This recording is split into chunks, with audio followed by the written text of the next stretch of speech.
accurate see your legs. Except I had some of the facts wrong and had to fix them. If you see buzzards,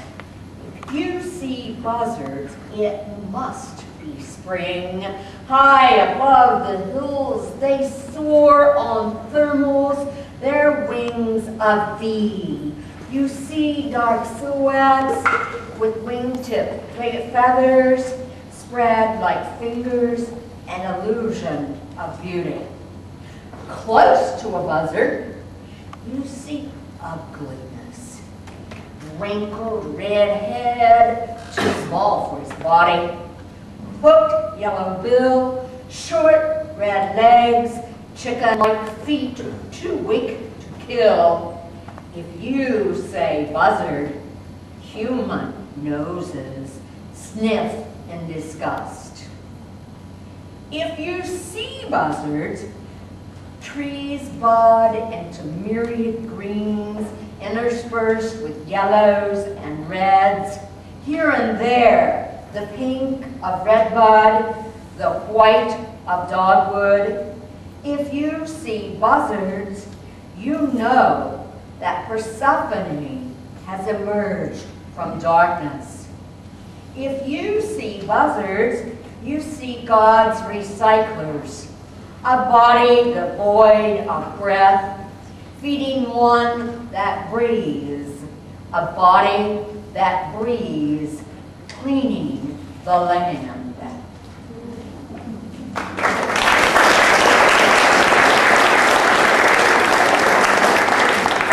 And the rest of what I'm going to read are things that have won awards here and contests.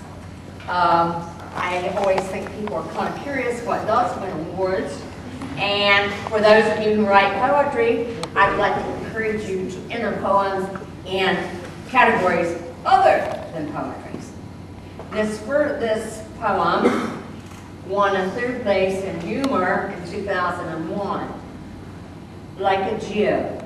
Outside, the geode is rough rock, gray, mottled with white. Gravels embedded in white speckles crowd tiny pits where water has softened stone. Inside, rough edges feather into a circle of indigo, then a ring of glacier blue, and a center with a quarter-sized cave. Outside, I struggle with arthritic knees, migraines, and fat. My body screams, old, old, old. Words get lost as they journey from mind to mouth. Inside, I dance in silver starlight, swirl across green meadows, and sing in tune. Words spill from mind to mouth as smoothly as water flows over stone.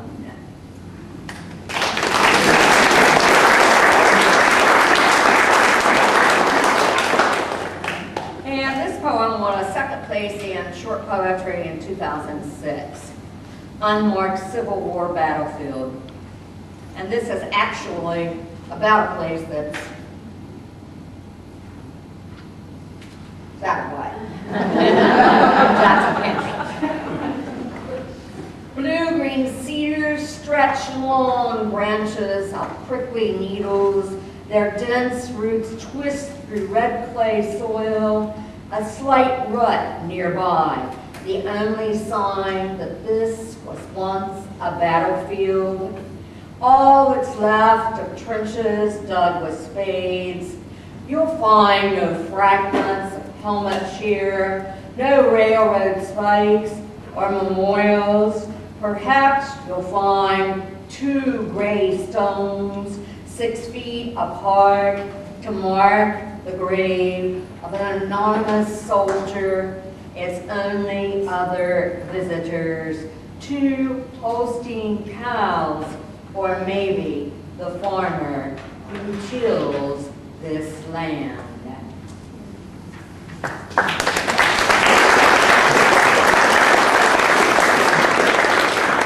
And I grew up some miles from the Latter-way, and this is about the house that I grew up in, and it covers roughly the time from when I was born in 1942 to 1978 when the house burned. House on Parchment Creek.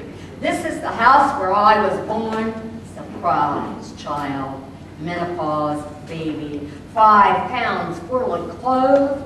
I had no eyebrows or fingernails, and Dr. Smooth said Mom and I would die. House where Dr. Kessel transferred blood from Dad to Mom without tests to prove compatibility, where my teenage sisters sponged Mom's fevered face or walked to the ragged rhythms of my cries.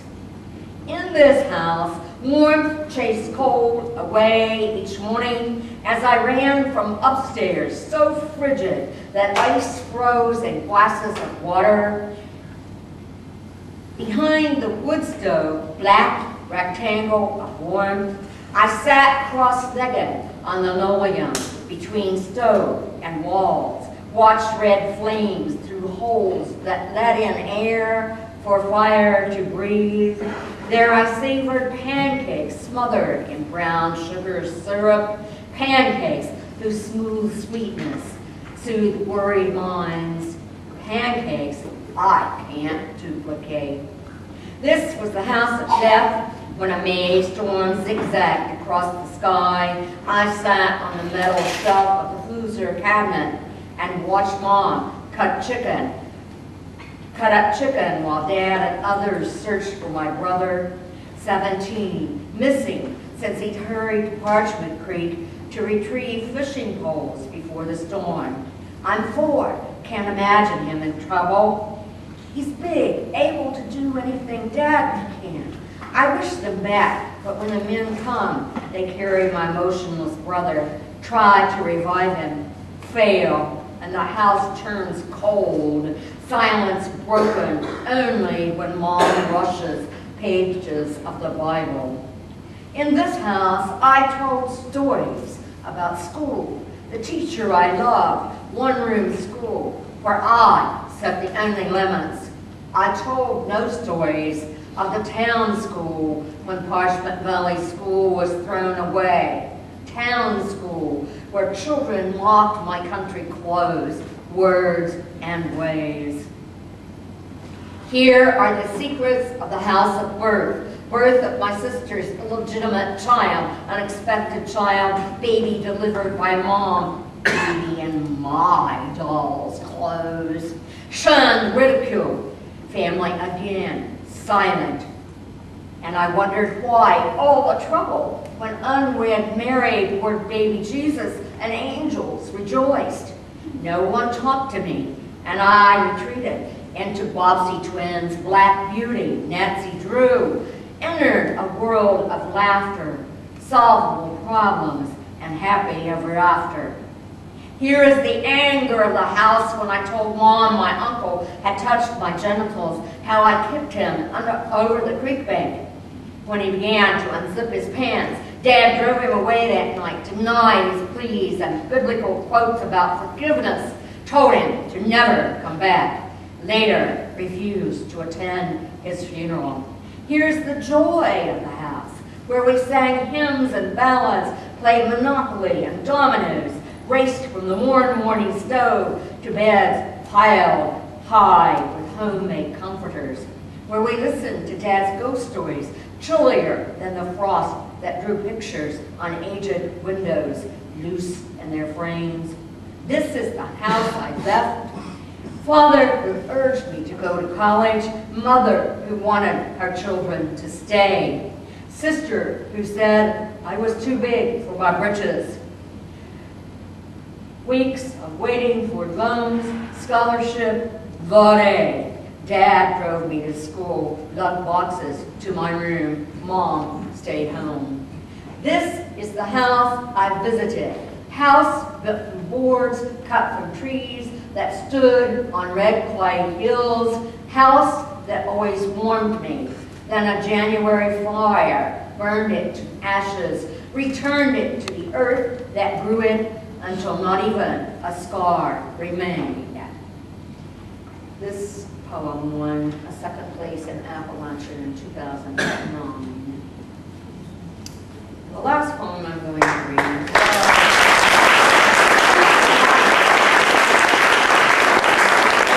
You are quiet because I am finally going to shut up. The last poem I'm going to read is a poem about my friend Becky Conrad. Well, there was an article I wrote about her in the last West Virginia Writers News, but if you didn't have access to that, Becky Conrad was a member of West Virginia Writers, a very talented writer. She was just an absolutely amazing person. Though she was blind, she never let that limit what she tried to do. And her book, Blind Fear, has now been published. It is for sale in the bookstore. Please have a look at it. You will find it well worth your time. Becky died this past spring. In memory, she could weave a story of romance and mystery, dedicate herself to a goal, face disaster with a courage that made me put my minor problems into perspective. She coaxed a reluctant plant to grow and bloom, identify vegetables and flowers by smell or touch, know what treatment each needed, say how lovely each was. Don't mourn for me, she said. I'll be where I want to be, with my son, my husband, my grandma. I'm tired of being blind, tired of being in pain, tired of being alone. Intellectually, I understand this, but my heart, my head, my bones ache for her presence. Though I know she is not gone, I will see her in her stories, in the flowers she gave me, in the mountains she loved.